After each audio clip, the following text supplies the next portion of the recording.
Olá, pessoal, boa noite, tudo bem com vocês? Nós estamos aqui com muito carinho abrindo mais um programa da Amor de Pets, juntamente com o pessoal da Rádio MR Easy. Aprender e passar um pouquinho mais de conhecimento para vocês sobre os nossos bebês de quatro patas. Quem tiver interesse, vocês podem abrir diretamente no link ali das redes sociais para ter acesso tanto no YouTube como na TV MR Easy. E hoje a gente vai receber uma convidada super especial e a gente vai falar sobre dermatologia, alergologia veterinária.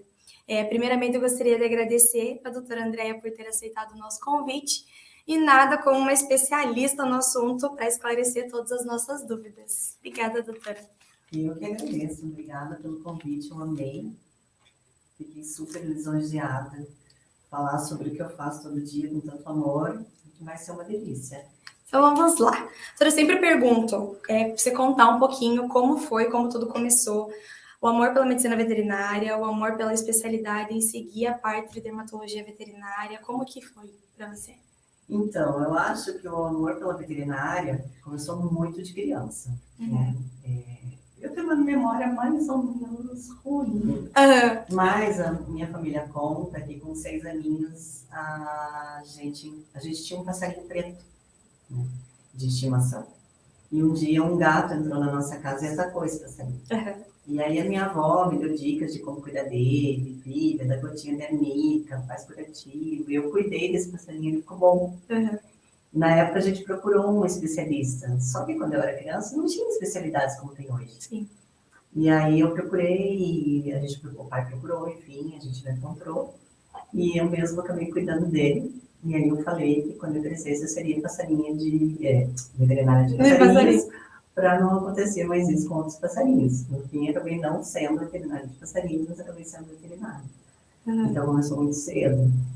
Aí eu fiz a faculdade em Palotina, né? Foi a segunda turma da formação de Palotina, depois que a Federal abriu o campus lá em Palotina. Me formei lá, vim para cá, trabalhei alguns longos anos na clínica geral, e aí foi despertando o carinho pela dermatologia. E quando começou a aparecer cursos e especializações, eu fui atrás. Mas eu já gostava da dermatologia. E é algo muito interessante da gente falar, né? Porque a atuação do dermatologista veterinário, eu falo, no meu caso da clínica médica, a parte dermatológica, ela tem uma incidência enorme, né? Quem tem consultório, quem tem clínica, ainda mais quem tem a parte estética canina e felina, a gente acompanha diariamente. Eu acho que não tem um dia que a gente não atenda um caso de pele de algum paciente, né? Os estudos hoje em dia apontam uma média de 55% a 65% da casuística clínica geral tendo envolvimento ou pele, ou anexos, ouvido, mucosa. Então, chega em 60%. É uma casuística muito alta. Com certeza. E está cada vez aumentando, né? A gente percebe realmente. E como que funciona, doutora, a atuação do dermatologista veterinário? Né? A consulta do dermatologista. Tem alguns tipos de exame que você já consegue, a doutora já consegue fechar um diagnóstico no consultório no dia da consulta? Na verdade, 95% dos casos a gente já fecha em consulta, né? Porque o especialista, o médico especializado nisso, que tem o treinamento para fazer os exames, ele consegue entregar no momento da consulta uma prescrição de acordo com o resultado dos exames que a gente lê na hora. Então, assim, alguns colegas não fazem os exames, ainda encaminham para o laboratório. Mas eu consigo fazer praticamente todos os exames no momento da consulta e já entregar uma prescrição, o paciente já sai com tudo pronto. Né? Porque a gente faz todos os exames ali no momento, de citologia, raspado, análise de ouvido, análise de pele. Então, facilita nesse sentido, né? A gente não precisa eu, pelo menos, raramente preciso do intermédio do laboratório. Eu consigo resolver ali na consulta. E essa é a diferença, né? Geralmente o clínico geral, ele coleta material, manda para o laboratório, espera vir o resultado. Então tem um delay ali, né, entre a consulta e o início do tratamento. Eu acho que a nossa diferença está aí. Sem contar que a gente está sempre se especializando, estudando, se atualizando nessa área, né? E acaba ajudando, porque está sempre antenado e consegue entregar o que tem de mais moderno. Sim, com certeza. E teve alguma situação, algum paciente que foi difícil da doutora lidar? Eu sempre pergunto assim, que a palavra-chave para dermatologia é a paciência. A gente tem que ter paciência tanto com o tutor, né, principalmente, para ajudar, né, querendo ou não, eu sempre falo aquela via de mão dupla, tanto do tutor como nós veterinários. Mas sempre tem, né? A gente não é todo dia, né? Mas esporadicamente aparece um outro paciente muito difícil, né?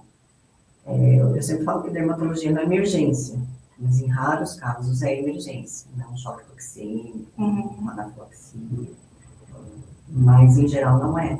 Porém, a gente acaba se deparando com pacientes muito mexidos, né? Quando a gente fala de dermatologia. Então, às vezes, hoje para mim chegou um paciente de 14 anos. Ele já tem problema de pele há muitos anos, então ele já tomou muitas medicações, ele já passou por muitos protocolos, então ele já vem com o fígado mexido, já não é aquele paciente saudável, né? Só tem ali. Quando eu falo que atender dermatologia é muito mais fácil do que atender alergia. A alergia é um processo crônico, então tem que ter todo esse cuidado de explicar para o doutor, olha, você tem um pet em casa, tem um problema crônico, o tratamento também tem que ser crônico.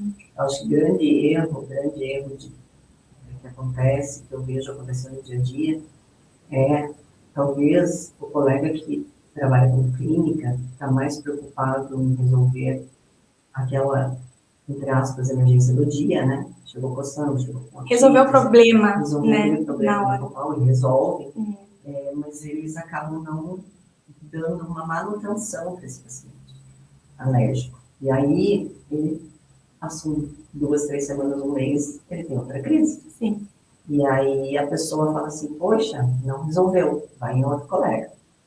E isso acaba desacreditando um pouco, né? Então, eu acho que essa conversa com o tutor, quando está atendendo um problema crônico, de explicar para ele que ele está lidando com um problema crônico e, portanto, o tratamento tem que ser crônico também, seja ele terapia tópica ou sistêmica, aquele paciente precisa de cuidados a vida inteira. Não dá para simplesmente tratar uma crise e achar que resolveu, porque o tutor acaba ficando desacreditado, né, no veterinário que ele resolveu pontualmente, mas ele fala, não curou.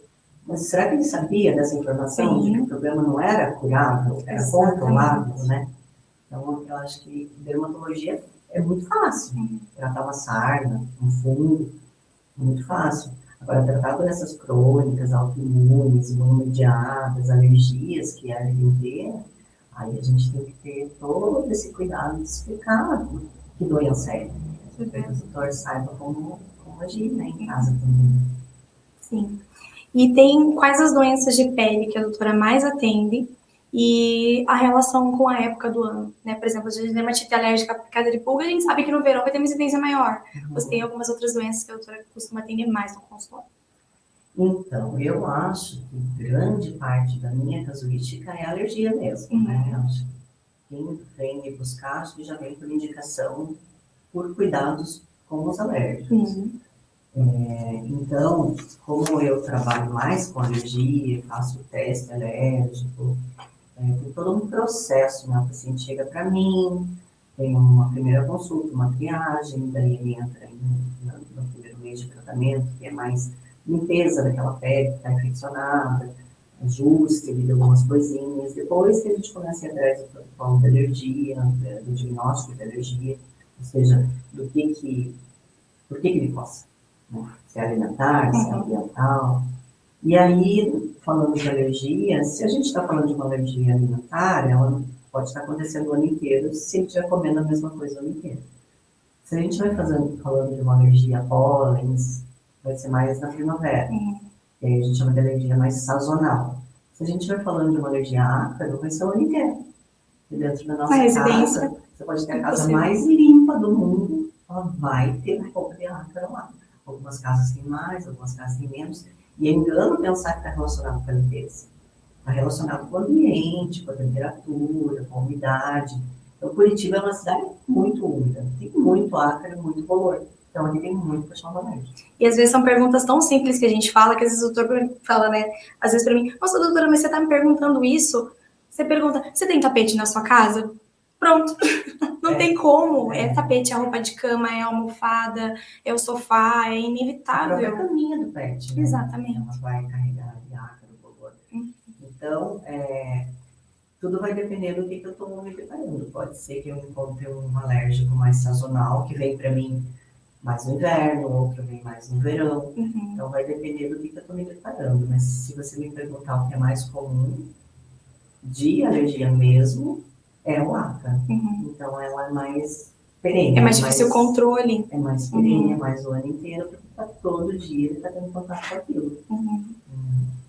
Vamos falar um pouquinho também sobre a alimentação. Né, os pacientinhos que apresentam alergia alimentar e precisam, né, tá mudando toda a parte de alimentação para uma ração hipoalergênica.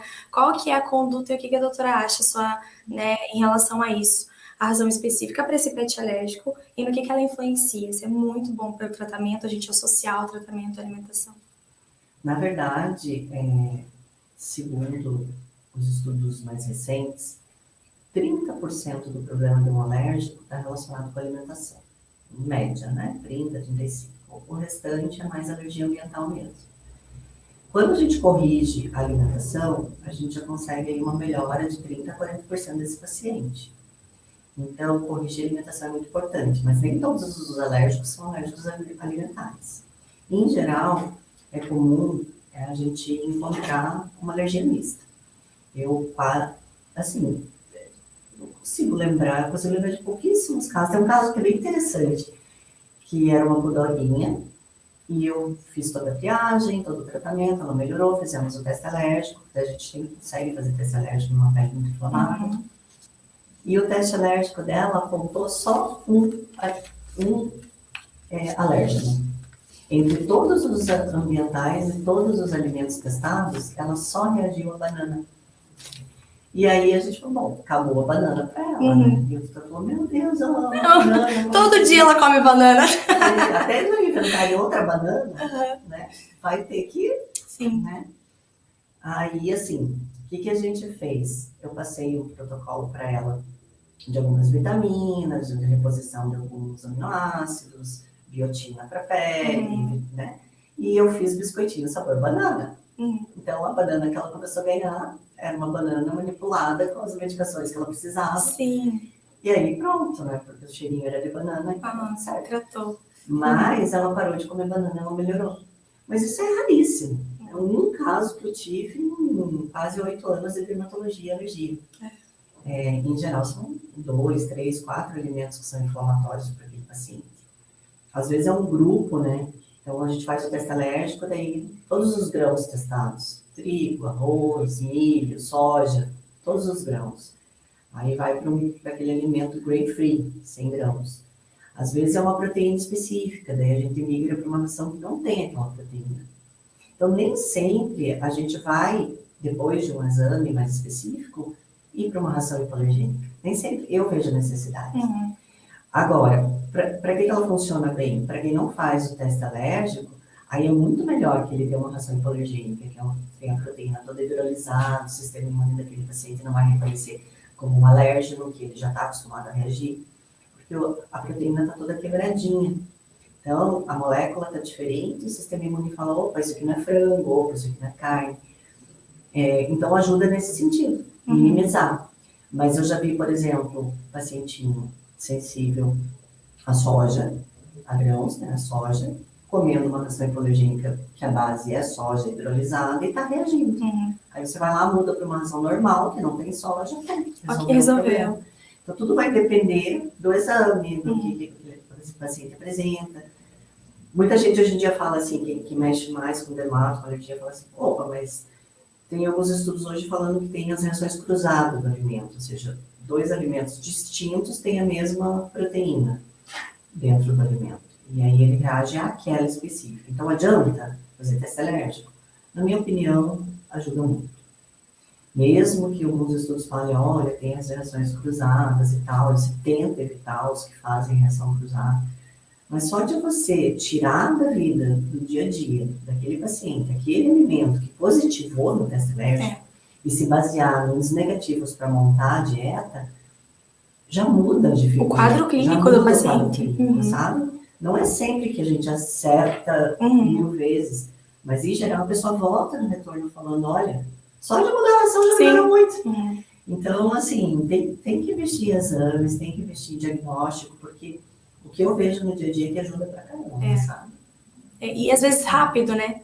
Do que você ficar pulando o alto custo, que a gente leva em consideração, porque normalmente o tutor já chega falando, meu Deus, eu já gastei não sei quanto com vários veterinários, não resolveu o meu problema. Às vezes já chegando na causa de base, né, já chegando com os exames necessários, adequados, a gente já consegue resolver o problema. Já consegue. Às vezes a gente não consegue, né? Você me pergunta de casos difíceis, tem alguns pacientes que, eu olho assim para o diploma e falo, hoje eu vou rasgar esse diploma na frente do tutor, porque chega a gerar uma frustração na gente, às vezes. Mais, meu diploma não serve exatamente. mais. Exatamente. 49 que estão aqui dos cursos que eu fiz. Porque tem paciente que realmente tira nosso sono, sabe? Alguns dão sustos, né? Começa a fazer o tratamento, passa mal, tem sensibilidade. Alguns têm doenças mais graves de pele. Tem um outro caso aí que tirou meu sono, mas graças a Deus, no geral, a maioria a gente vai bem. Porque exatamente por isso que a gente consegue controlar a maioria dos pacientes, daí quando tem um que dá, a gente já fica, ai meu Deus, não acredito, por que aconteceu isso? A gente fica frustrado. Você fala, ai, podia estar bem, e daí tem um outro fator, e a gente fica, né, às vezes diariamente pensando nisso. E vamos entrar no assunto também sobre o paciente que coça. Né? No momento que chega, eu acho que o primeiro sinal clínico não para de se coçar, ou ele faz lambedura de pata. Como que a gente consegue estar alertando esse tutor, né, nesses casos, de acordo com o sinal clínico que ele está apresentando, né, que eu acredito que seja um dos fatores principais, que é o que o tutor já chega falando, em buscar o especialista? Pois é, na verdade, há uns 10 anos atrás, quando eu nem pensava em fazer dermatologia, a questão da lambedura das patas era muito tida como uma ansiedade, né? Isso mudou bastante, assim, hoje em dia a maioria dos colegas clínicos já não refere tanto ansiedade para a lambedura da pata. Hoje em dia a gente sabe que o maior sintoma clínico da alergia é lamber as patas, talvez até porque a pata é o que está mais em contato com claro, meio externo. Sobe no sofá, na cama, no travesseiro, na grama, pisa em bolor ambiental da grama, no bolor do tapete. Então, a pata, ela está mais em contato com tudo. Então, talvez por isso ela, né, apresente maior incidência de sintomatologia clínica ali da alergia. Outra coisa, a gente sabe que pata e ouvido tem mais liberação de células relacionadas com a alergia. Então, ali tem uma quantidade maior de células relacionadas com a alergia. São células que liberam histamina, são células que liberam as interleucinas relacionadas com a alergia. Então, naqueles pontos, seja ouvido, pata, é onde tem maior sintomatologia alérgica. Então, muita gente hoje em dia já sabe, não deu patinha, pode ser alergia em primeiro lugar. Né? Tratou alergia, tratou a infecção secundária que tinha na pata por conta do lambedura, por conta da inflamação. O pet para de lamber a pata, então era alergia. Tratou tudo, tratou alergia, tratou a infecção que estava ali. E o pet continua lambendo a pata e pode ser relacionado com ansiedade sim, porque o pet que lambe muito tempo, ele acaba desencadeando meio que um toque. E lamber, e se lamber, se coçar, coçadinha nas costas. Hábito, né? Coçadinha nas costas não é gostoso? Eu adoro. Chega à noite lá, meu marido já sabe que tem 5 minutinhos de coçadinha nas costas. Coçadinha. Que é gostoso, libera endorfina. Então, quando o pet está se lambendo, ele está liberando endorfina. Ele está ali. E aí ele está ali, ele entra num transe ali, ele está liberando endorfina. Ele não sabe, mas ele está liberando endorfina. Então, o que acontece? Você, às vezes, resolve o problema, mas aquela mania de lamber e liberar endorfina persiste. Né? E, às vezes, o pet é realmente ansioso. E aí são as dermatopatias psicogênicas ou psicomediadas. E aí, em alguns casos, a gente entra também no tratamento para a parte psicológica.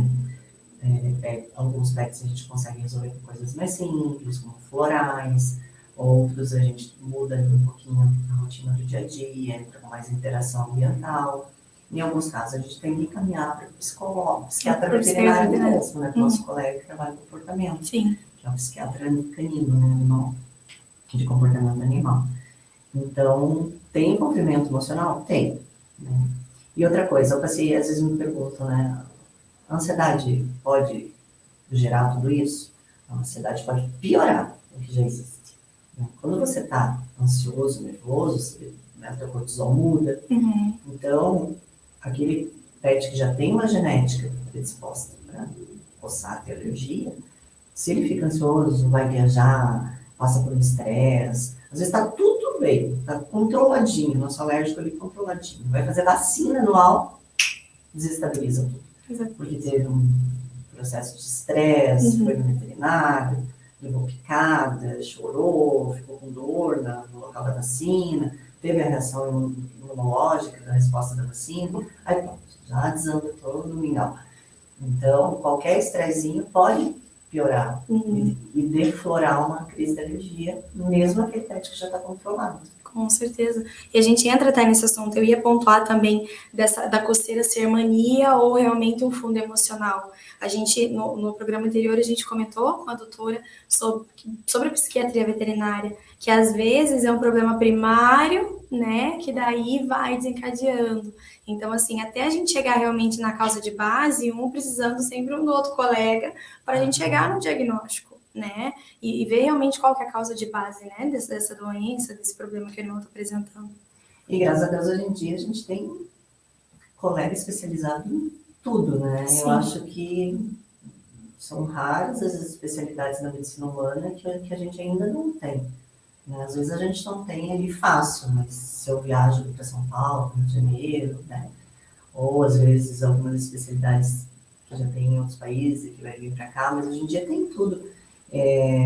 Eu lembro quando eu me formei, acho que o único especialista que eu conhecia era o oftalmo, e ele não era um especialista que tinha feito uma pós-graduação ou que tinha feito um mestrado na área, ele era quase um autodidata, assim, né? Ele escolheu um tema relacionado ao olho para fazer um mestrado, então ele acabou sendo tido como um especialista. Hoje em dia a gente tem os conselhos,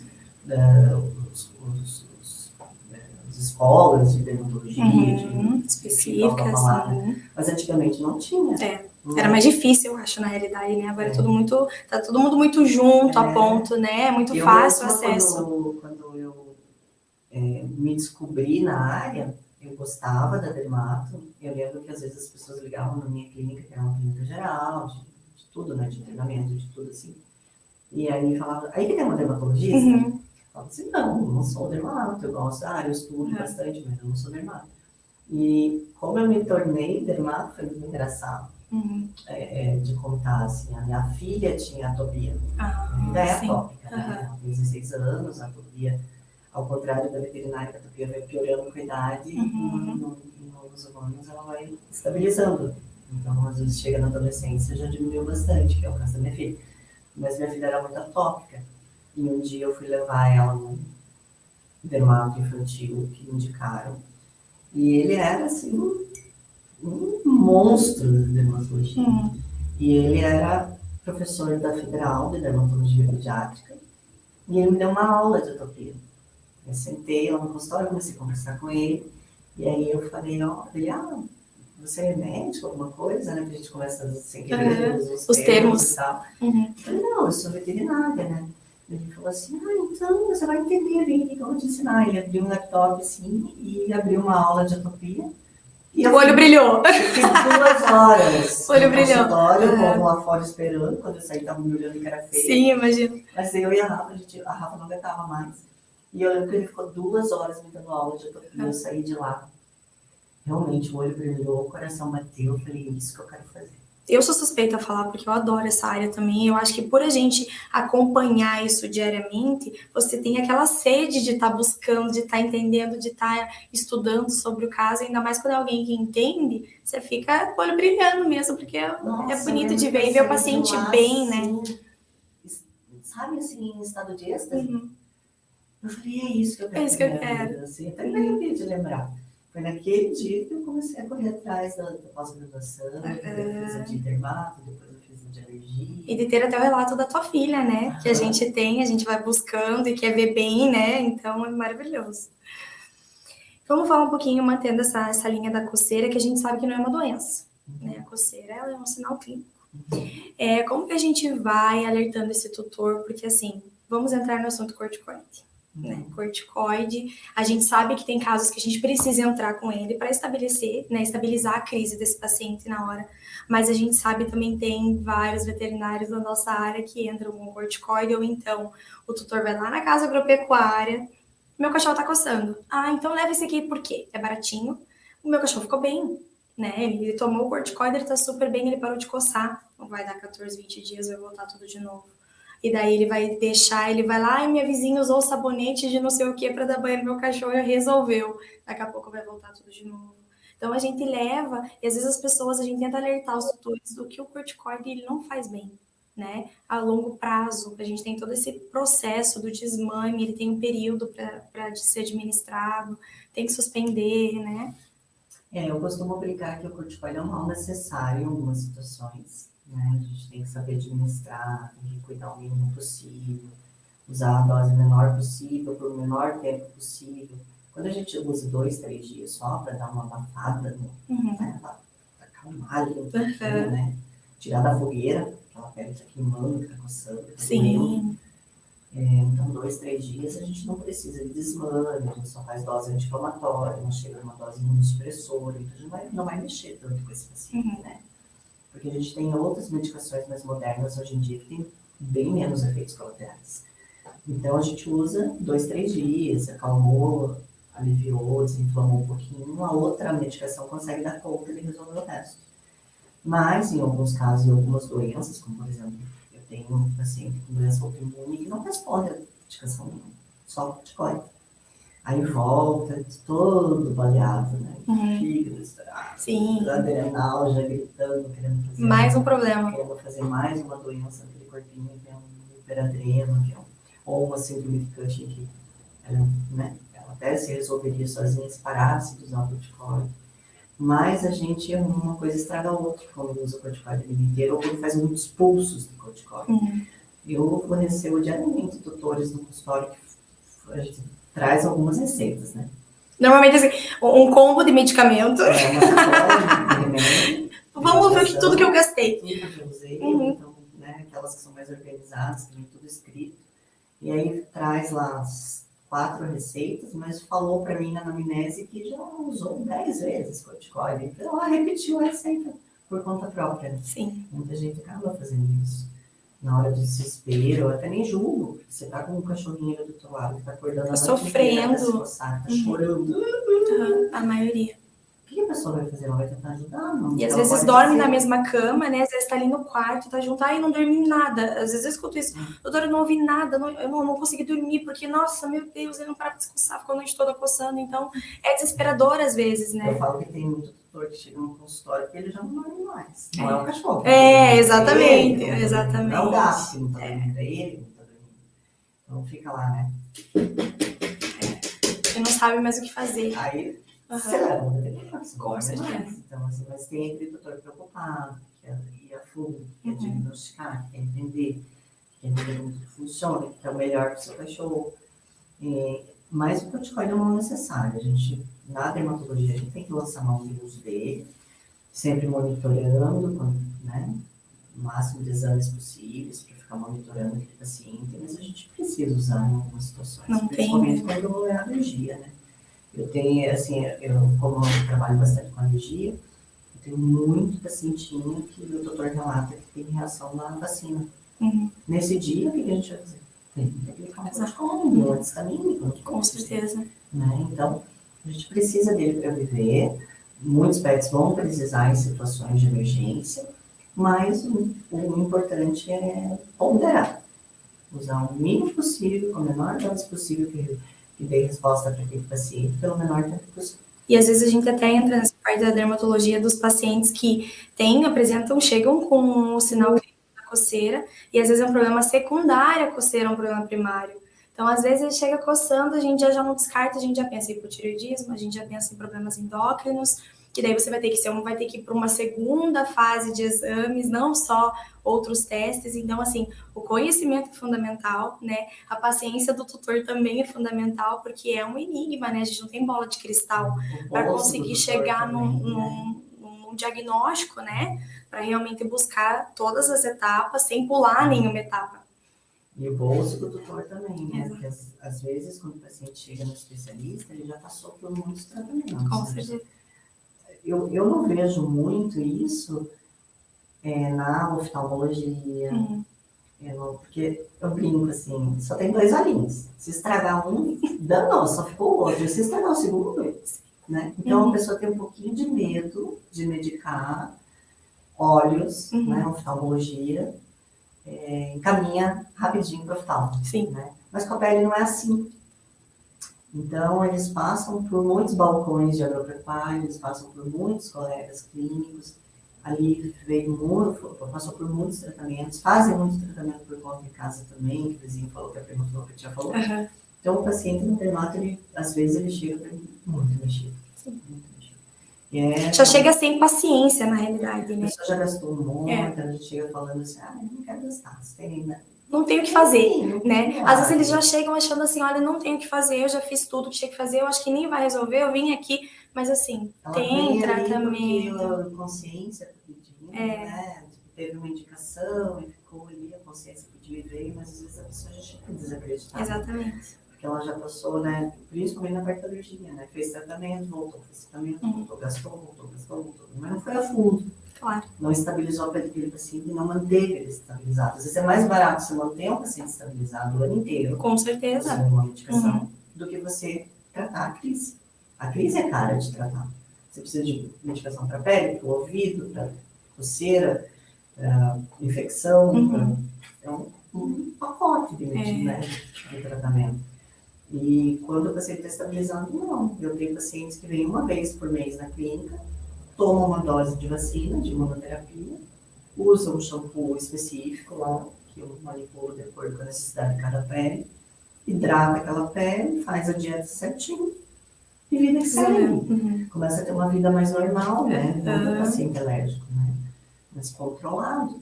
Às vezes eu tenho aquele que faz isso, mas também faz a utilização de um citopode, por exemplo, uma medicação para alergia, que é injetável, que tem uma duração aí de uns 2 meses, mas quando está usando junto com a vacina, por incrível que pareça, dura 4, dura 5, porque a gente casa, né, associa ali. E até o tutor fica um pouco mais tranquilo, né, porque eu só vou lá no consultório, a gente vai fazer a aplicação, eu vou ficar tranquilo, o animal vai ficar tranquilo e tá tudo certo. Não tem aquela medicação diária, aplicação diária. Hoje eu acho que tem muitos medicamentos na nossa área que a gente consegue utilizar e que tem um tratamento prolongado, que o tutor não precisa fazer em casa, que é só levar pra gente, a gente faz, ele já tá medicado por dias. Nossa, quando eu me formei, só tive corticoide. Então, imagina, a dificuldade, né?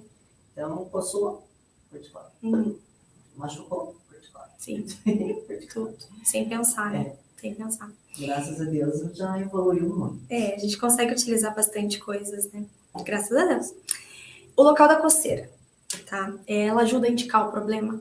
Às vezes, sim. Não sempre.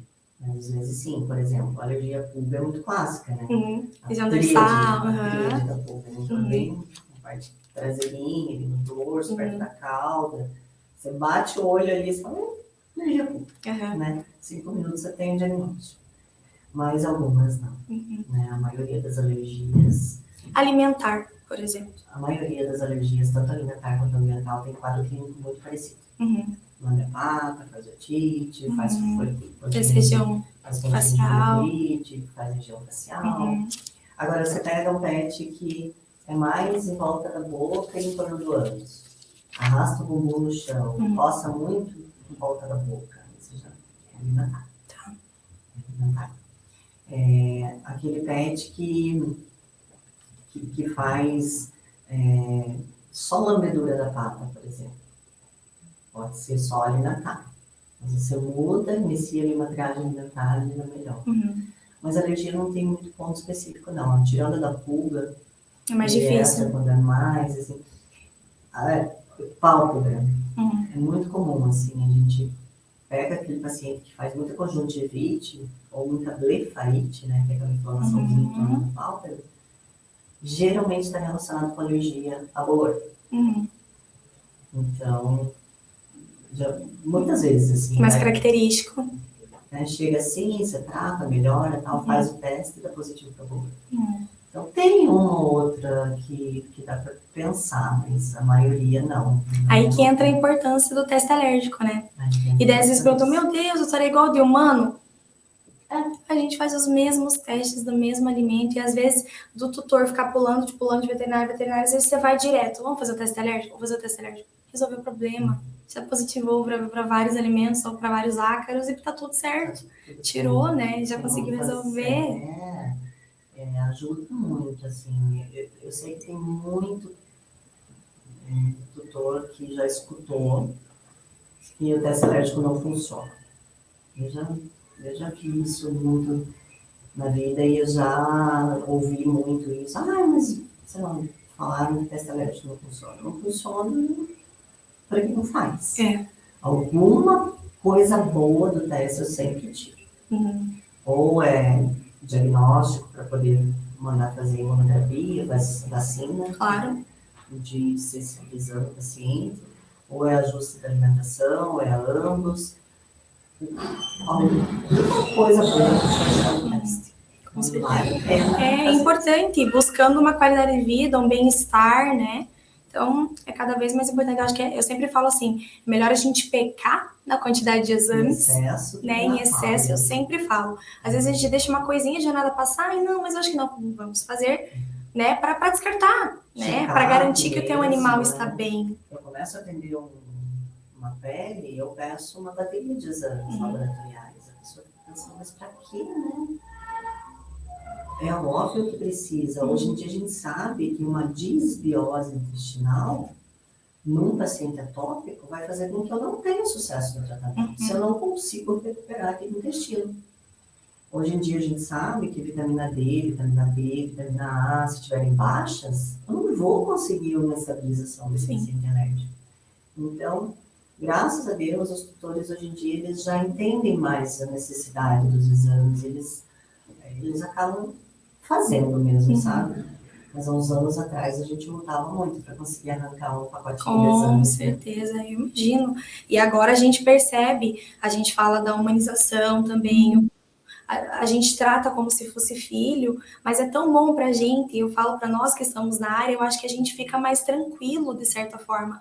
Porque você tem que arrancar e tem que ficar explicando a importância, se a gente precisa fazer check-up, né? Se a gente precisa, nós humanos, fazemos exames, por que a gente não vai buscar uma qualidade de vida para alguém que está ali diariamente com você, né?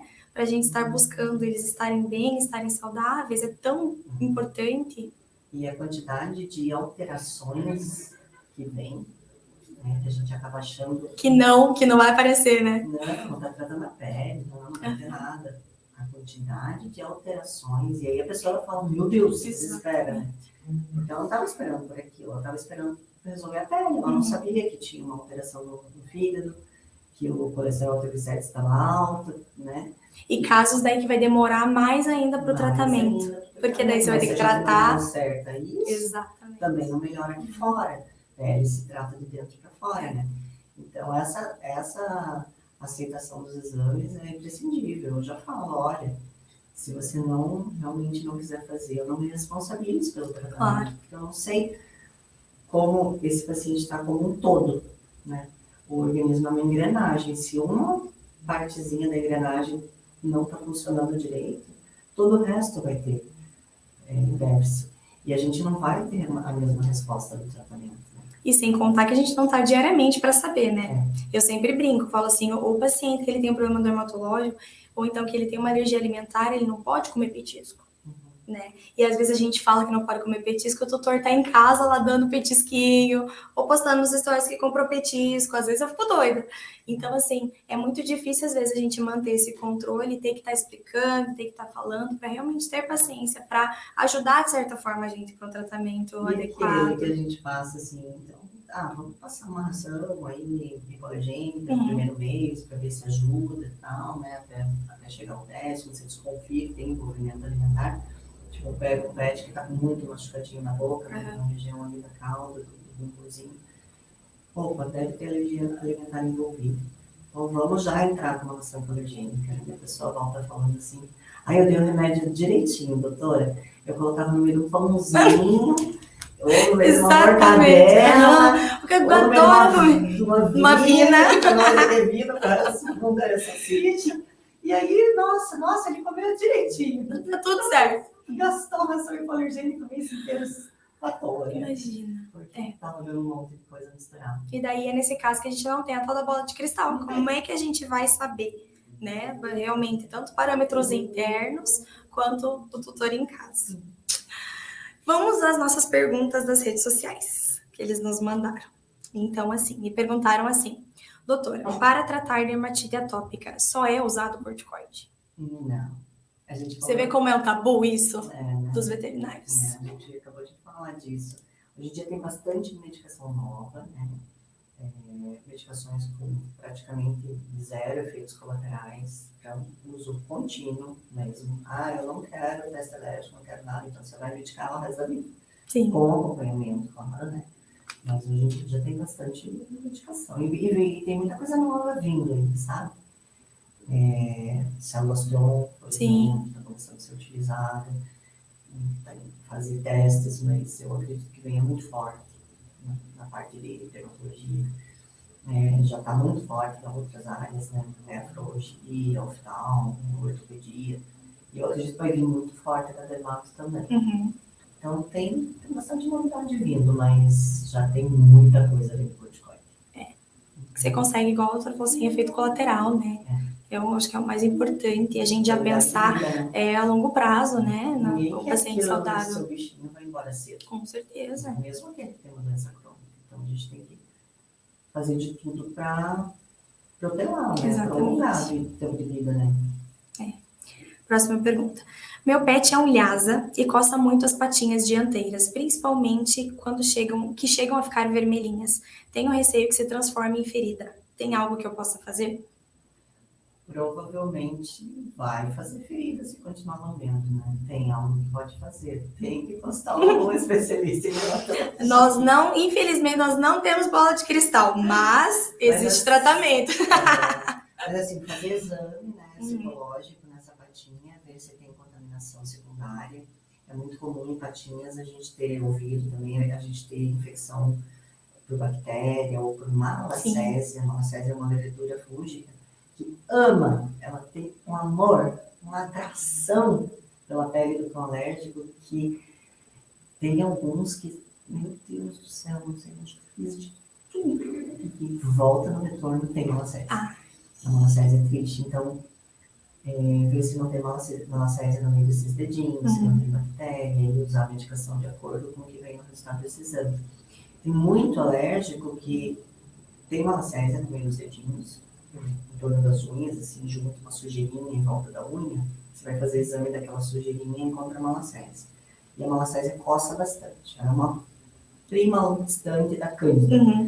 As mulheres que falam que já tiveram candidíase uma vez na vida sabem o quanto isso incomoda e coça. Então, a malacésia coça também. E a malacésia libera algumas toxinas, né?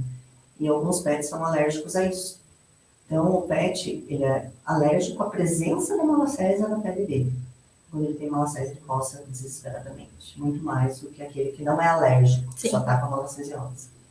Que ali são duas doenças ao mesmo tempo. A malacesiose, que é a infecção fúngica, com a alergia à malacésia. Eles coçam muito mais. Então, é importante diagnosticar o que tem naquela pelezinha, em volta dos dedinhos e tudo, para poder tratar mais pontualmente. Perfeito. Eu acho que essa foi de colega veterinário. Prescrever tratamento tópico e via oral sempre? Não, nem sempre. Tudo vai depender do quadro clínico, né? Claro que aquele paciente que chega muito lesionado, com a pele muito vermelha, muito inflamada, ele vai provavelmente precisar de tratamento sistêmico tópico. Hoje em dia, o consenso mundial de dermatologia pede que o tratamento primariamente seja mais tópico mesmo, né? A gente só evolui ele para um antibiótico, um antifúngico, quando a gente não tem resposta no tratamento tópico, mas primariamente tópico sempre que possível. Esse é o que tem de consenso hoje em dia. Perfeito. Posso dar banho no meu pet mais de uma vez na semana? Aí é Tudo depende. Mas assim, eu, Andréia, costumo dizer que a alergia, a dermatite atópica, que hoje em dia é muito comum, 15 anos atrás, 20 anos atrás, a gente quase não tinha, está muito relacionada com o excesso de banho. Os dosadores devem me odiar, mas dar banho mais de uma vez na semana é exagero, a não ser que ele está fazendo um tratamento. Eu mesma, quando o paciente chega no consultório que eu estou passando um tratamento de banho, eu peço 2 banhos na semana por 2 semanas. Depois um banho até fechar 2 meses. Então, mas tudo, esse é variável também, né? Em média é isso. Mas tudo vai depender do que eu estou tratando. Geralmente, quando a gente estabiliza o paciente, o que eu peço? O mínimo de banho possível. Então, você trouxe para mim lá, fez os 2 banhos por 2 semanas, fez um banho por semana, estabilizou a pele, hidratou o suficiente, parou de descamar, parou de coçar, não está mais vermelho, aí você vai começar a medir. Eu estou dando banho uma vez por semana, então você vai tentar dar com 10 dias de intervalo, com 15, com 20, com 30. Eu tenho uma pet alérgica em casa, eu tomo banho cada 40 dias. A minha Whippet, que não tem nada na pele, sei lá, às vezes eu esqueço, cada 3 meses. Porque mesmo esse paciente que é atópico, que já tem uma falha na barreira cutânea da pele, você vai piorando com o banho. Porque você está removendo ali da superfície da pele tudo que está ali para proteger a pele. Exatamente. Proteger da infecção, para hidratar. A própria pele tem um mecanismo de auto-hidratação. Ele está um pouco alterado no tom atópico, mas em geral tem alguns atópicos que quanto mais você lava, pior ele fica. Sim. E tem alguns atópicos que quanto menos você lava, sabe? Então tem que estabilizou, tirou do quadro infeccioso, tenta dar o mínimo possível para ele sentir. Sentiu que com 13 dias ele começa a coçar, então você começa a fazer banho a cada 13 dias, a partir de agora. Perfeito. Então vamos aqui. O Richard de Leles, de Londrina. Boa noite, doutora. Muito interessante o seu programa. Sou estudante de medicina veterinária e assisto o seu programa e aprendo muito. Doutora, a senhora pode me esclarecer? Dermatologia. Qual os principais sintomas que o animal apresenta quando está com problema de pele? Coceira. Lesões que você vai ver, descamação, você vê aquela farinhazinha na pele, né? Vermelhidão, otite, né? Algumas doenças de pele, elas são muito silenciosas. Por exemplo, se a gente fala de lúpus, uma doença autoimune, ela pode começar com despigmentação do narizinho. A pessoa não percebe, né? Não vai ter diariamente. Alguns fazem um lúpus mais agressivo, outros levam uns 4 anos. Mas quando começou a despigmentar? Uns 4 anos atrás. Então, se já tivesse diagnosticado lá no começo, a despigmentação, né? O lúpus não teria evoluído e às vezes ele acaba, né, generalizando, afetando o rim, afetando a articulação. Então, tem algumas doenças de pele que também são doenças sistêmicas. E algumas são muito silenciosas, né? Mas, em geral, são os básicos, né? Lesões na pele, descamação, coceira, otites de repetição, lambedura das patas. Perfeito. Alice Oliveira, de Recife. A doutora pode me explicar sobre alergia alimentar e como descobrir qual a ração ideal para o dog? Então, a alergia alimentar, eu costumo explicar, que hoje em dia é tão comum a gente falar intolerância à lactose, né?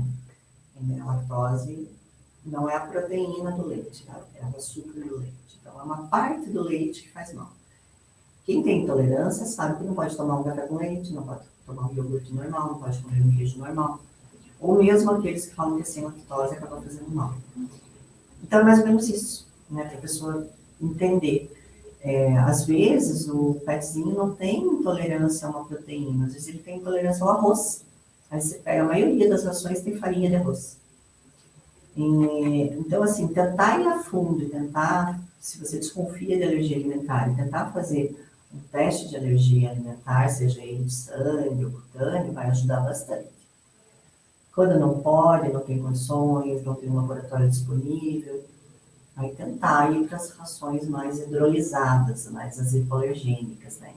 E aí você tem que ir sentindo, quando está comendo essa ração, lambe menos a pata, se coça menos, descama menos, para de apresentar lesão, foi bom aquele alimento.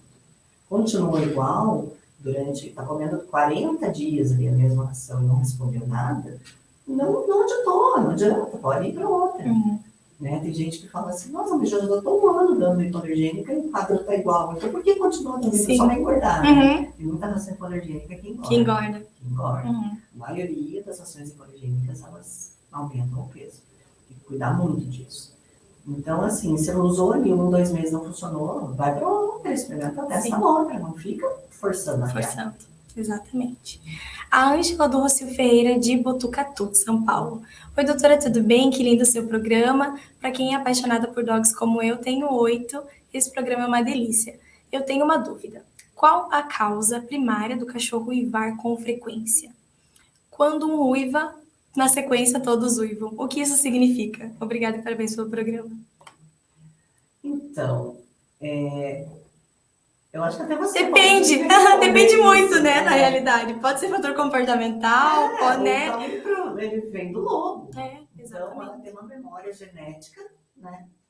Hábito, às vezes, também, a gente não... E tem algumas raças que uivam mais, né? Você pega essas mais próximas dos lobos, né? Husky siberiano, uivam muito. Uivam muito mais, né? Mas qualquer filhote, se você ensinar... Esses dias eu vi um videozinho no Instagram de um cara ensinando um filhotinho de bulldog desse tamanho, assim. E ele imitava. É coisa linda, né? A gente não aguenta. E se um uiva, os outros vêm atrás.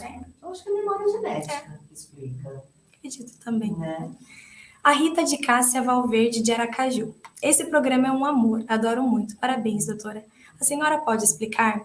Fui no veterinário levar a Amanda, minha cachorrinha vira-lata, e o veterinário pediu para procurar um dermatologista, porque provavelmente a Amanda está com alergia atópica. A doutora poderia explicar o que é isso? Obrigada e parabéns pelo programa. Obrigada. Então, a dermatite atópica ou alergia é uma alergia, né? É um quadro de alergia.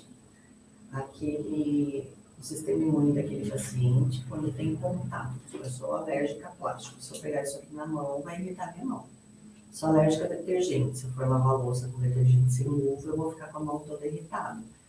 Eu tenho intolerância à lactose, eu como lactose, meu intestino inflama, daí se inflama, vem cólica, vem dor, Então, é uma hiperreatividade, uma reação exagerada do sistema imune a determinados alérgenos, né? Que a gente, de cara, às vezes a gente não sabe qual, mas é uma super reação de defesa.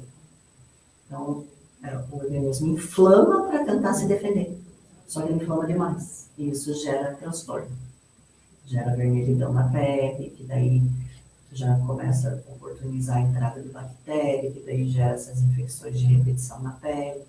Então, se você tira aquele alérgeno, aquele alimento, ele inflama menos. Né? Então, dermatite atópica é alergia, seja ela alimentar ou ambiental. Perfeito. Alinice Xavier, de Gravataí. Boa noite, doutora, tudo bem? Uma dúvida. O veterinário que atende o meu gato disse que ele está com sintomas de vitiligo. É isso mesmo? Vitiligo dá em animal? Como curar? Uma pergunta interessante, a gente quase não aborda isso. Dá sim, vitiligo pode acontecer acho que em todas as espécies de mamíferos. Eu não sei se em outras espécies exóticas e aves, quero investigar, mas mamíferos sim, todos. Cães, gatos, primatas. Esses dias estava rodando aí no Instagram a imagem de uma gorila com vitiligo. Da pintadinha. Pode ser. A Eduarda, de Joaçaba. Oi, doutora, boa noite. Faço medicina veterinária e tenho vontade de posteriormente me especializar em dermatologia animal. Eu tenho uma dúvida. Quais as principais responsabilidades e serviços que eu posso oferecer na área da dermatologia? Bacana. Bacana também. Bom, eu vou falar por mim. Eu trabalho com a parte da clínica dermatológica, cirurgia dermatológica, nódulos, tumores, né? Eu trabalho com a parte da alergia, então diagnóstico da alergia através de testes alérgicos, tratamento da alergia através de imunoterapia, controle medicamentoso. Eu faço tratamento com laser. Isso é interessante, né? O laser é meu parceirão no dia a dia, assim, ajuda demais. O laser, ele diminui a necessidade de antibiótico, diminui a necessidade de anti-inflamatório. Acalma, né? Acalma, desinflama, cicatriza. Então, eu sou super fã do laser. Eu faço criocirurgia, cirurgia por congelamento com nitrogênio, né? Então, crioterapia, criocirurgia, dá pra gente remover pequenos nódulos, verrugas. Aí tem uma parte da dermatologia que eu ainda não faço, que é a parte da otodermatologia, né? O diagnóstico por endoscópico, enfim. Então, assim, dá para abranger uma série de coisas fazendo dermato, assim, tem muito tratamento que dá para abordar fazendo dermato. Mas a gente não pode esquecer que sempre tem que trabalhar em conjunto com outros colegas, outras especialidades. Né? Uma via de mão dupla, né? Sempre você vai precisar buscar outros colegas, nunca você vai conseguir fazer tudo sozinho. Né? Nunca você consegue, então você tem que estar sempre aprimorando e buscando opiniões, por isso que a gente sempre fala na medicina veterinária, a gente está sempre em conjunto, né? Sempre em conjunto, buscando, estar sempre se atualizando, tirando dúvidas, às vezes a gente, né, tira dúvidas com o especialista, discute casos clínicos, né, dos pacientes. Essa semana mesmo estava discutindo um grupo que eu tenho de colegas que são dermatos e clínicas gerais e tal. Eu me deparei com um caso de bronquite e eu, poxa, faz tanto tempo que eu não pego uma bronquite, né? E tal, a gente vai lá, tira dúvida, o clínico geral já, né, aborda tudo o dia todo. Eu tô sempre pedindo socorro. Porque às vezes a gente está lá no dia a dia, a gente está acostumado, né, a estar sempre atendendo, às vezes, o mesmo caso, mas, né, no dia a dia, quando vem algo diferente, que você não está acostumado, você deixa eu dar uma olhada para ver como é que tá. Mesmo, então. Exatamente. Né? Quais os cuidados com a pele e o pelo do meu pet agora com o frio? Hidratar bastante, menos banho possível, né? Banhos não muito quentes, né? A gente pensa assim, tá frio, vou dar um banho super quente, né? Um secador quente vai esquentar rápido. Então é melhor você procurar um pet shop com banho climatizado, ou você aquecer o teu banheirinho ali na hora de fazer o banho dele, mas evitar água muito quente, porque ela resseca a pele, o secador muito quente também, né? Hidratar bastante, cuidar com as roupinhas, né? Não exagerar nas roupinhas, nossos cães teoricamente não precisam. E os atópicos, né? Que usam um monte de roupinha. Eu viajei a gente viajou de férias para Bariloche com a família. Eu tenho uma foto com a São Bernardo, que é uma coisa mais linda, cara de filme, assim, com aquele baú assim. E lá é impressionante, os cães não usam roupa. Tava -1, -2, -3 graus. Os cães não usam roupa. Mas aqui... É a necessidade, né? 20 graus, 18 graus. Tem por roupa. Exatamente. Tem que tomar cuidado com isso. Oi, doutora, tudo bom? Vinícius Fernandes, de Manaus. É verdade que o cachorro pode ter diabetes? Se sim, qual os principais sintomas e que tipo de tratamento é mais indicado para a cura? Sim, pode. É bem comum diabetes, né? Quem cuida mais da parte da diabetes é o endocrinologista, né? Mas o que a gente percebe? Alguns pacientes têm emagrecimento, sede aumentada, muita sede. Come quando come, emagrece, toma muita água, faz muito xixi, né? A gente chama de tríade, né? Poliúria, polidipsia e polifagia. Comer demais, tomar muita água, fazer muito xixi. Acho que são os sintomas mais comuns. Perfeito. Meu Golden tem 1 ano e está caindo muito pelo. Escovo os pelos todos os dias, o que pode ser? Olha, vamos pensar. Tanta coisa, verminose, alergia, desnutrição. Quando eu falo de desnutrição, ele pode estar comendo uma ração boa, mas está faltando uma vitamina específica. Baixa vitamina A, baixa vitamina D. O que mais? Acredito que seja isso. O fator genético, 1 ano ainda é novo, né? Agora, que tem que fazer adulta, a troca de pelo, tem que ver a frequência, né? Às vezes, qual que é a queda de pelo? Eu sempre falo assim, que às vezes o tutor acha que o pelo longo, o pelo curto cai menos do que o pelo longo. Não, o pelo curto cai menos. Cai menos. Mas, assim, o que acontece? Por exemplo, Curitiba. Curitiba a gente tem, na mesma semana, todas as estações. O cão que vive lá, né, no trópico, lá tem as estações regradinhas, primavera, verão, né?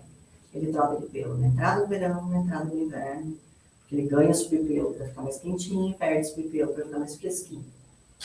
Curitiba. Não tem como saber. Samba do Crioulo Doido, cara. Todo dia é verão. São todas as estações durante o dia, não tem como a gente saber. Aí o pelo vai ter Então aqui a gente tem aquela... A escovação ajuda? Ajuda, essencial, né? Mas saber a calça de base só a gente investigando. A suplementação ajuda bastante também, né? O molde, e por ser um golden, às vezes o fator nutricional interfere, né? Uma deficiência. Perfeito. E a última. Tenho uma chihuahua e queria saber se posso passar protetor nela todos os dias ao caminhar. Pode, deve. Principalmente se for branco. E não só se você é protetor do chihuahua, qualquer cachorro. Qualquer um. E isso eu acho que é algo que a gente que não é tão falado, né? Porque eu vejo raramente, não são todos os tutores que passam protetor nos seus pets, não. Eu sofri isso em casa. Eu ganhei uma Dogo argentina, ela tá com 4 anos agora, ela veio com a minha.